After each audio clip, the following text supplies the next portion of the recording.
நமது மெய்ப்பரும் நமது மீட்பரும் நமது ஆண்டவருமாகிய இயேசு கிறிஸ்துவில் பிரியமான உறவுகளே, நாள்தோறும் வத்திக்கான் வானொலியின் நிகழ்ச்சிகளை அருள் ஒளி இணையதளம் வழியாக உங்களுக்கு நாங்கள் ஒளிபரப்புகின்றோம்.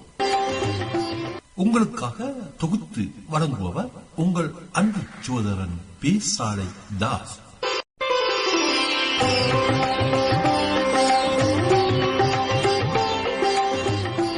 லௌதேத்தூர் இயேசுஸ் கிறிஸ்துஸ். இயேசு கிறிஸ்துவுக்கு புகழ். தமிழ் கூறும் நல்லுலகில் வாழும் அனைத்து அன்புள்ளங்களுக்கும் வத்திக்கான் வானொலியின் வணக்கம். இறைவன் உங்கள் உள்ளத்தையும் இல்லத்தையும் தன் அன்பாலும் அருளாலும் அமைதியாலும் இன்றும் என்றும் நிரப்புவாராக.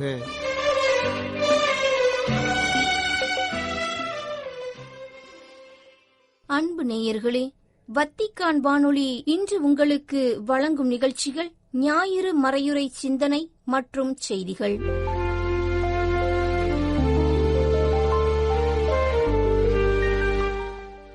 ஞாயிறு மறையுறை சிந்தனை. பாஸ்கா காலம் 4ஆம் ஞாயிறு. தியாகமேற்கும் நல்லாயர்களாய் வாழ்வோம். ஆண்டவரே என் நாயன், எனக்கேதும் குறையில்லை. ஆண்டவரே என் நாயன், எனக்கேதும் குறையில்லை. பாஸ்கா காலத்தின் 4ஆம் ஞாயிற்றுக்கிழமையை இன்று நாம் கொண்டாடுகின்றோம். நம் அன்னையாம் திரு அவை இஞ்ஞாயிறை நல்லாயன் ஞாயிறு என்று சிறப்பிக்கின்றது. தலைமை பொறுப்பில் உள்ளவர்கள் ஆடுகளாகிய மக்களின் துயரங்களை அறிந்த ஆயர்களாக வாழ்வதற்கு இன்றைய வாசகங்கள் அழைப்பு விடுக்கின்றன.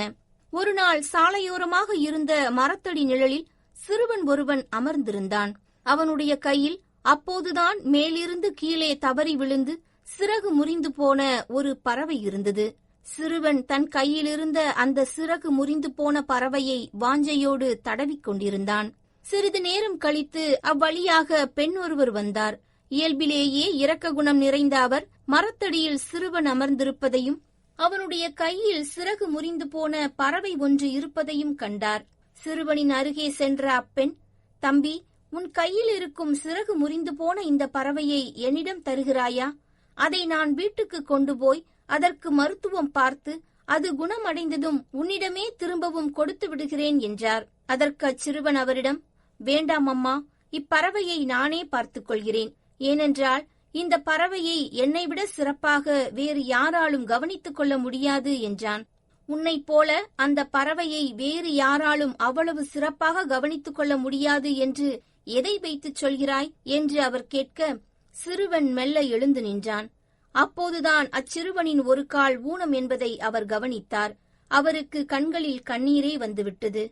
இருந்தாலும் அதை அடக்கிக் கொண்டு, ஆமாம் தம்பி, நீ சொல்வதும் சரிதான்.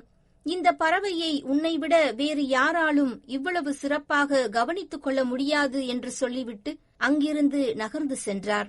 ஓர் உண்மையான ஆயருக்கு அல்லது தலைவனுக்கு இருக்க வேண்டிய முதன்மையான தகுதி என்பது துன்புறும் சக மனிதரின் துன்பத்தை தன்னுள் ஏற்று அவர்களுடைய துன்பத்தை இன்பமாக மாற்ற முயல்வதே ஆகும். ஆண்டவராகிய இயேசு கிறிஸ்து மக்களின் துன்பத்தை தன்னுடைய துன்பமாகவே ஏற்கும் ஒரு நல்ல ஆயராக வாழ்ந்தார்.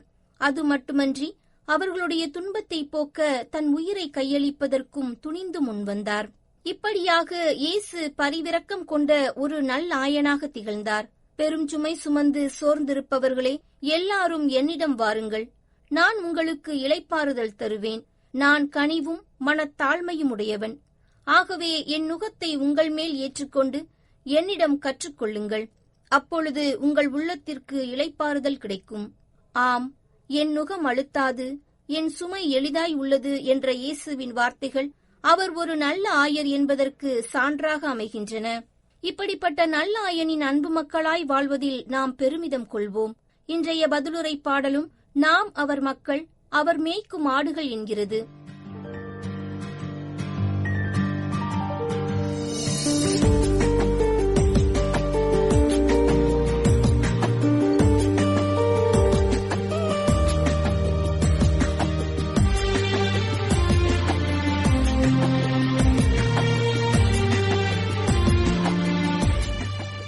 பழைய ஏற்பாட்டு நூல்கள் முழுவதும் இறை தந்தை தான் தேர்ந்து கொண்ட மக்களின் உண்மை ஆயராக இருப்பதை பார்க்கிறோம். எடுத்துக்காட்டாக, வயது முதிர்ந்த நிலையில் இருந்த யாக்கோபிடம் ஆசி பெற யோசேப்பு தனது 2 பிள்ளைகள் எப்ராயிம் மற்றும் மனாசேக்கை அழைத்துக் கொண்டு வருகிறார். அப்போது முதலில் யோசேப்புக்கு ஆசி வழங்கும் யாக்கோபு, என் தந்தையரான ஆபிரகாமும் ஈசாக்கும் எந்த கடவுள் திருமுன் நடந்து வந்தனரோ அந்த கடவுளே இன்று வரை என் வாழ்நாள் முழுவதும் எனக்கு ஆயராக விளங்கி வருகிறார் என்று உரைக்கின்றார். தாவீது அரசரும், ஆண்டவரே என் ஆயர், எனக்கேதும் குறையில்லை, பசும்புல் வெளிமீது என்னை அவர் இளைப்பாறச் செய்வார், அமைதியான நீர்நிலைகளுக்கு என்னை அழைத்துச் செல்வார், அவர் எனக்கு புத்துயிர் அளிப்பார் என்று பாடுகிறார். தன்னை நம்பியிருக்கும் மக்களாகிய ஆடுகளை காப்பாற்ற இன்றைக்கு எத்தனை ஆயர்கள் தயாராக இருக்கிறார்கள்? ஆடுகளை முன்னால் அனுப்பி பலி கொடுத்துவிட்டு பின்னால் இருந்து கொண்டு கூப்பாடு போடுகிற ஆயர்கள்தாம் இன்று நம் மத்தியில் அதிகம். ஆடுகளை பலி கொடுத்து தங்களின் பதவியை காப்பாற்றிக் கொள்ளவே விரும்புகின்றனர் இன்றைய ஆயர்கள்.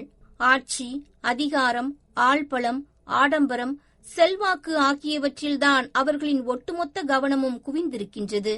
ஆனால் பணிவு, எளிமை, ஏழ்மை, இரக்கம், பிறரன்பு, தியாகம் ஆகிய தலைமைத்துவத்துக்குரிய நற்பண்புகளை அவர்களிடத்தில் அதிகம் பார்க்க முடிவதில்லை. சுகபோகமான வாழ்வும் சுருட்டுகின்ற குணமும் அவர்களின் வாழ்வில் மொத்தமாக ஒட்டிக் கொண்டிருக்கின்றன. புலித்தோலை போர்த்திக் கொண்டு ஆடுகளை வேட்டையாடும் இரக்கமற்ற அரக்கமனம் கொண்ட ஆயர்களாகவே வாழ்கின்றனர். இவ்வாறுதான் பழைய ஏற்பாட்டின் காலத்திலும் நிகழ்ந்தது. சாலமோன் அரசருக்கு பிறகு இஸ்ரேல் மக்களை ஆட்சி செய்த அரசர்கள் அவரை மிகவும் கொடுமையாக நடத்தினர். இதனை கண்டு வேதனையுற்ற கடவுள் இறைவாக்கினர் எசேக்கியேல் வழியாக அவர்களை கடுமையாக கண்டித்தார். தலைவராகிய ஆண்டவர் கூறுவது இதுவே: தாங்களே மேய்ந்து கொள்ளும் இஸ்ரேலின் ஆயர்களுக்கு ஐயோ கேடு! ஆயர்கள் மந்தையை அன்றோ மேய்க்க வேண்டும். நீங்கள் கொழுப்பானதை உண்டு ஆட்டு மயிராடையை உடுத்தி மந்தையில் சிறந்ததை அடிக்கிறீர்கள், மந்தையையோ மேய்ப்பதில்லை. நீங்கள் நலிந்தவற்றை திடப்படுத்தவில்லை, பிணியுற்றவற்றிற்கு குணமளிக்கவில்லை, காயமுற்றவற்றிற்கு கட்டுப்போடவில்லை, வழி தப்பியவற்றை திரும்ப கூட்டி வரவில்லை, காணாமல் போனவற்றை தேடவில்லை, ஆனால் அவற்றை கொடுமையுடனும் வன்முறையுடனும் நடத்தினீர்கள். ஆயன் இல்லாமையால் அவை அலைந்து திரிந்தன. அப்போது எல்லா காட்டு விலங்குகளுக்கும் அவை இரை ஆயின என்று வேதனை பொங்க உரைப்பதை பார்க்கின்றோம். பசும்புல் வெளி மீது இளைப்பாறச் செய்திடுவார், அமைதியான நீர்நிலைக்கு என்னை அழைத்துச் செல்லுவார். பசும்புல் வெளி மீது இளைப்பாறச் செய்திடுவார், அமைதியான நீர்நிலைக்கு என்னை அழைத்துச் செல்லுவார். அவர் எனக்கு புத்துயிர் அளிப்பார், அவர் எனக்கு புத்துயிர் அளிப்பார். தம் பெயருக்கேற்ப நீதி வழியில் என்னை நடத்துவார், தம் பெயருக்கேற்ப நீதி வழியில் என்னை நடத்துவார். ஆண்டவரே என் நாயன், எனக்கேதும் குறையில்லை. ஓர் ஆயர் என்பவர் மக்களுக்காக தனது இன்னுயிரையே இழக்கக்கூடியவராக இருக்க வேண்டும். இயேசு அதனை நிரூபித்துக் காட்டினார். உயிர் தியாகமின்றி தலைமைத்துவம் சிறக்காது. ஆனால் இன்றைய சூழலில் தங்களை தலைவர்களாக காட்டிக்கொள்ளும் பலர் எவ்வித தியாகமும் செய்யாமலேயே தலைவர்களாகிவிட வேண்டுமென விரும்புகின்றனர். நல்ல ஆயர்கள் துயருறும் மக்களுக்காக வெறுமனே அனுதாபப்படாமல் அவர்களுடைய நிலையில் தன்னை பொருத்தி பார்த்து பிரச்சனையை அணுகுவார்கள். அதிகாரத்தின் வழியாக பிறரை தம் கட்டுப்பாட்டுக்குள் கொண்டுவர முயல மாட்டார்கள். அனைத்து நற்காரியங்களுக்கும் கட்சி பேதமின்றி ஒத்துழைப்பு நல்குவார்கள். புதிய சூழலில் பலவிதமான மனிதர்களோடு இணைந்து செயல்படுவார்கள். இன்றைய நற்செய்தியில் தன் மீது நம்பிக்கை கொள்ளாமலும் அவரது உண்மையான தலைமைத்துவத்தை புரிந்து கொள்ளாமலும் இருந்த யூதர்களுக்கு தான் ஒரு நல்ல ஆயர் என்பதை விளக்க முயல்கிறார் இயேசு. ஆட்டுக்கொட்டில் பற்றிய ஓமை வழியாக தான் அனைவருக்கும் நிலைவாழ்வு அளிக்க வந்த ஆயர் என்பதை அவர் எடுத்து கூறியும் கூட அவர்களின் மந்தமான மனநிலை மாறாத காரணத்தாலேயே நல்லாயர் பற்றிய கருத்துக்களை மீண்டும் அவர்களுக்கு வலியுறுத்தி கூறுகின்றார். மேலும் இப்படிப்பட்ட மனநிலை கொண்ட அவர்கள் தனது மந்தையைச் சேர்ந்தவர்கள் அல்ல என்பதையும் துணிவுடன் எடுத்துக் காட்டுகின்றார். ஆனால் அதே வேளையில், என் ஆடுகள் எனது குரலுக்கு செவிசாய்க்கின்றன, அவையும் என்னை பின்தொடர்கின்றன, நான் அவற்றிற்கு நிலைவாழ்வை அளிக்கின்றேன், அவற்றை எனது கையிலிருந்தும் எனது தந்தையின் கையிலிருந்தும் யாரும் பறித்துக் கொள்ள முடியாது. நானும் தந்தையும் ஒன்றாய் இருக்கிறோம் என்று தனக்கு செவிசாய்க்கும் ஆடுகளின் நற்பண்புகள் குறித்தும் ஓர் ஆயரின் பொறுப்புணர்வு குறித்தும் எடுத்துக் காட்டுகிறார் இயேசு.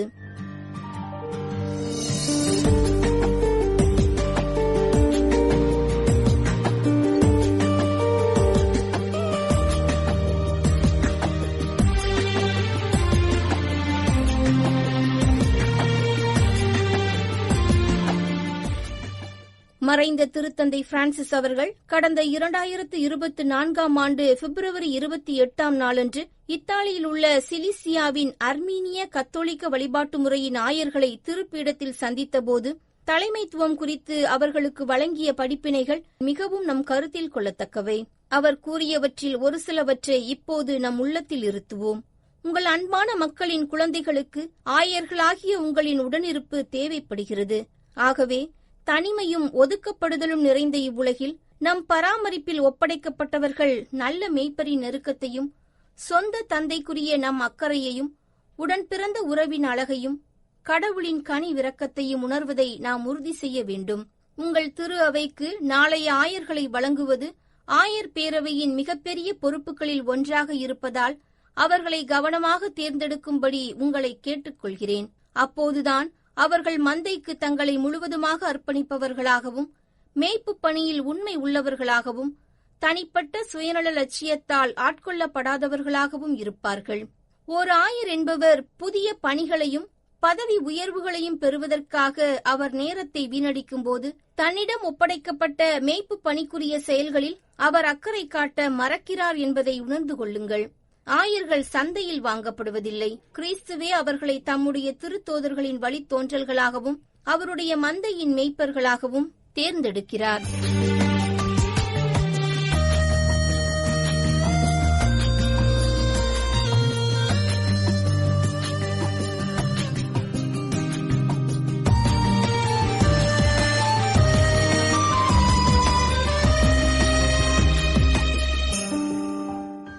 ஐயா நல்லக்கண்ணு அவர்கள் கடந்த 2024 ஆண்டு டிசம்பர் 26 நாளன்று தனது 100ஆண்டு விழாவை கொண்டாடினார். 85 ஆண்டுகளுக்கும் மேலாக மக்கள் பணியையே எப்போதும் தனது தலையாய கடமையாக கொண்டு செயல்பட்டு வரும் தன்னலமற்ற தகைசால் தமிழர் என்றால் மிகையாகாது. ஒருமுறை சென்னையில் ஏற்பட்ட பெரு வெள்ளத்தின் போது மக்களுடன் சேர்ந்து மாடியில் நின்று கொண்டிருந்தார். அப்போது அங்கு வந்த மீட்புப் படையினர், ஐயா நீங்கள் முதலில் வாருங்கள், உங்களை பாதுகாப்பாக கொண்டு செல்கிறோம் என்று அழைத்தனர். ஆனால் அவரோ, நீங்கள் முதலில் மக்களை காப்பாற்றி பாதுகாப்பாக நிவாரண முகாம்களுக்கு அழைத்துச் செல்லுங்கள், கடைசியில் வந்து என்னை கூட்டிச் செல்லுங்கள், அதுவரையிலும் நான் இங்கேயே இருக்கிறேன் என்று கூறிவிட்டார். ஆனால் மீட்புப் படையினர் எவ்வளவோ வற்புறுத்தியும் கூட அவர் முதலில் செல்ல மறுத்துவிட்டார். அவர் மக்களுக்கான தலைவர் என்பதற்கு இது ஒரு சிறந்த எடுத்துக்காட்டு. இப்படி இன்னும் எத்தனையோ நல்ல தலைவர்கள் நல்லாயர்களாக நம் மத்தியில் வாழ்ந்து சென்றுள்ளனர் என்பதையும் நாம் மறந்துவிட முடியாது. ஆகவே மக்கள் பணிகளால் தன் தலைமை பணியை அலங்கரித்துக் கொண்ட நல்லாயனாம் இயேசுவின் வழியில் நாமும் தியாகமேற்கும் நல்லாயர்களாய் வாழ்ந்திடுவோம். இவ்வருளுக்காக இந்நாளில் இறையருள் வேண்டி மன்றாடுவோம். இருள் சூழ் பள்ளத்தாக்கில் நான் நடக்க நேர்ந்தாலும் என்னோடு அவர் இருக்க எதற்கு மஞ்ச மாட்டேன். இருள் சூழ் பள்ளத்தாக்கில் நான் நடக்க நேர்ந்தாலும் என்னோடு அவர் இருக்க எதற்கு மஞ்ச மாட்டேன். அவர் அன்பு என்னை சூழ்ந்திடும், அவர் அன்பு என்னை சூழ்ந்திடும். நான் ஆண்டவரின் இல்லத்திலே நெடுநாள் வாழ்வேன், நான் ஆண்டவரின் இல்லத்திலே நெடுநாள் வாழ்வேன். ஆண்டவரே என் நாயன், எனக்கேதும் குறையில்லை. ஆண்டவரே என் நாயன், எனக்கேதும் குறையில்லை.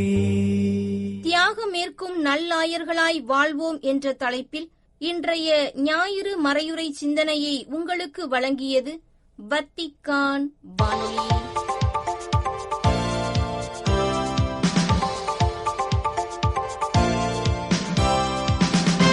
செய்திகள்.